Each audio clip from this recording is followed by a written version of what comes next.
China selling U.S. Treasuries at a rapid pace, $100 billion equivalent per week over the last 3 weeks.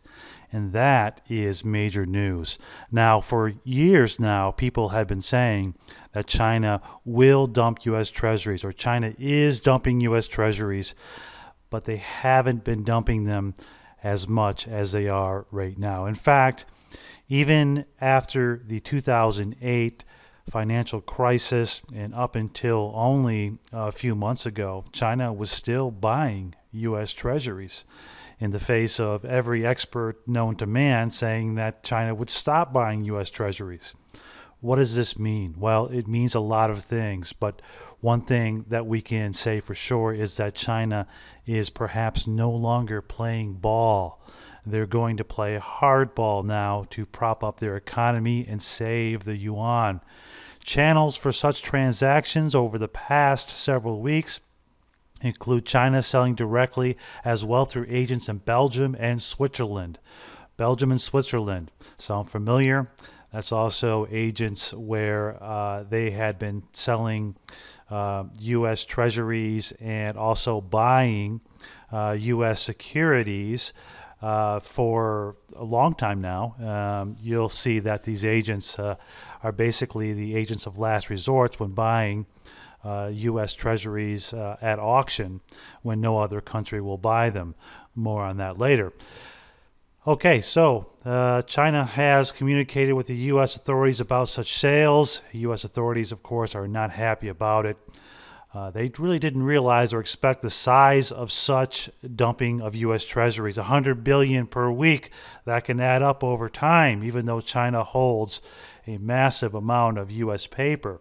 People's Bank of China has been offloading dollars, buying yuan to support the exchange rate and to help prop up their economy, which is entering a crisis phase here.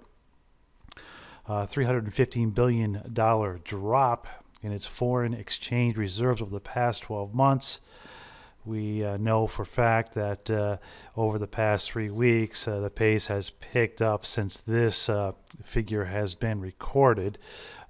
China will respond to avoid recession, but it's too late, perhaps too little too late. We can only really take a look, I guess, out of the data that we have available to us. The real story probably won't become public knowledge until much later, but we know that the GDP growth is down. We know that there has been some shots fired across the bow of the U.S., and that all started really back with the IMF saying, no thank you, we would not like the yuan included in our basket. What China's Treasury liquidation really means. There are over $1 trillion in reserve, and as many people have been commenting on over the past few weeks, that either China's going to have to stop dumping U.S. Treasuries, or there's going to be more action in currency wars and other types of black ops tomfoolery.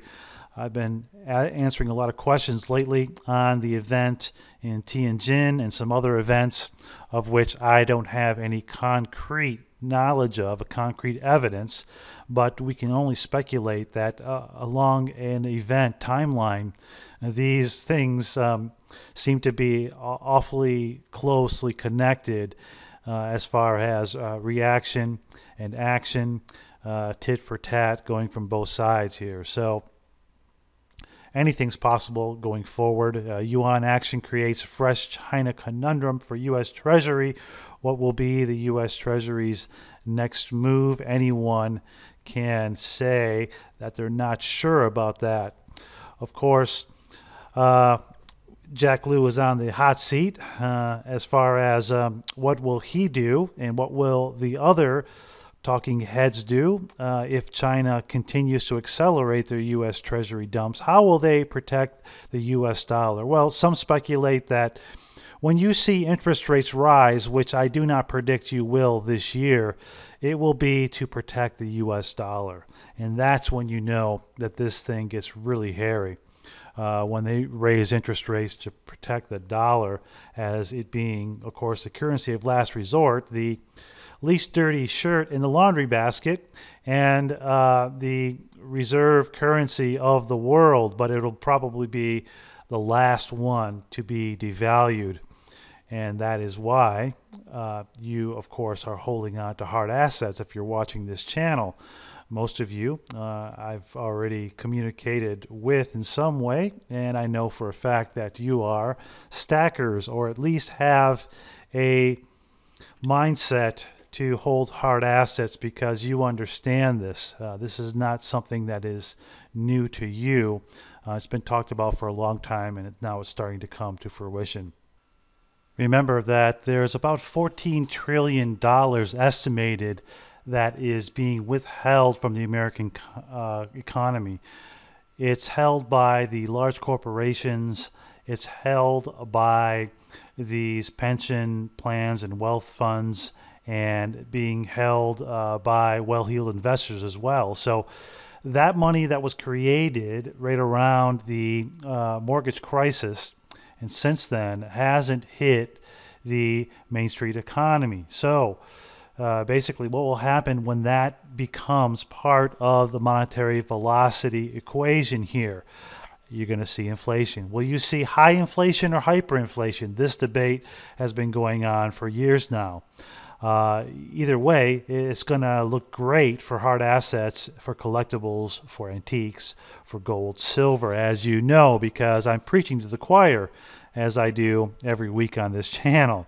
Yet I can't be more adamant in the face of these type of numbers than I am right now, that hard assets such as precious metals are your best play for the average guy and gal out there, because there are a few things that you can buy that are cheaper today than they were many years ago. If you look at adjusted for inflation figures on silver, for example, per ounce, dipping at one point to 13 and change per ounce this past week, that's the equivalent of it being to under $9 like it was back in the early 2000s, because with more dollars being printed, each ounce of silver is worth less against all of those trillions of dollars that have come into creation, okay, that are waiting on the sidelines, waiting to hit the economy.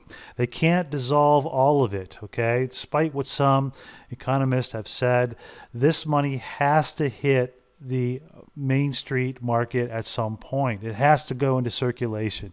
It can't all be withheld or dissolved. Same thing with all of these dollars overseas, which, as you know, most US dollars are held overseas, being the world reserve currency, and at some point that's going to come home. The chickens are going to come home to roost, and that means higher prices for you in the West. So action reaction. We've got China that's blatantly coming out and selling treasuries at a level that people had predicted years ago. They're doing it as a last-ditch effort to make sure that their economy doesn't really go into, third world banana republic style crisis. They want order. They want banks to be able to operate. They want to, continue to at least fake it like they have been for several years now. As I said before, this economy here in China has been slowing for years now. The signs of it were there all along.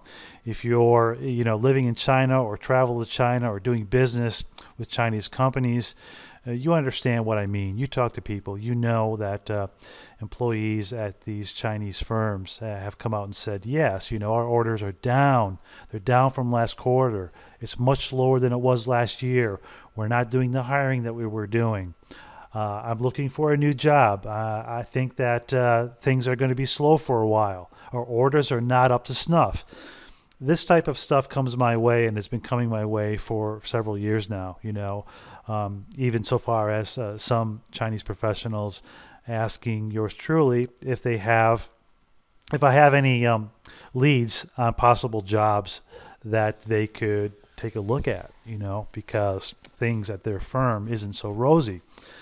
And that wasn't the case back, late 2000s, early 2000s, obviously, when they were in double-digit growth. So that's the situation, and we'll, of course, closely monitor it. But like I said before, expect the worst, hope for the best, and understand that you're already ahead of the curve in knowing what's going to happen and knowing what's most likely going to be the outcome of this complete mismanagement of the world economy by the governments and bankers of this world.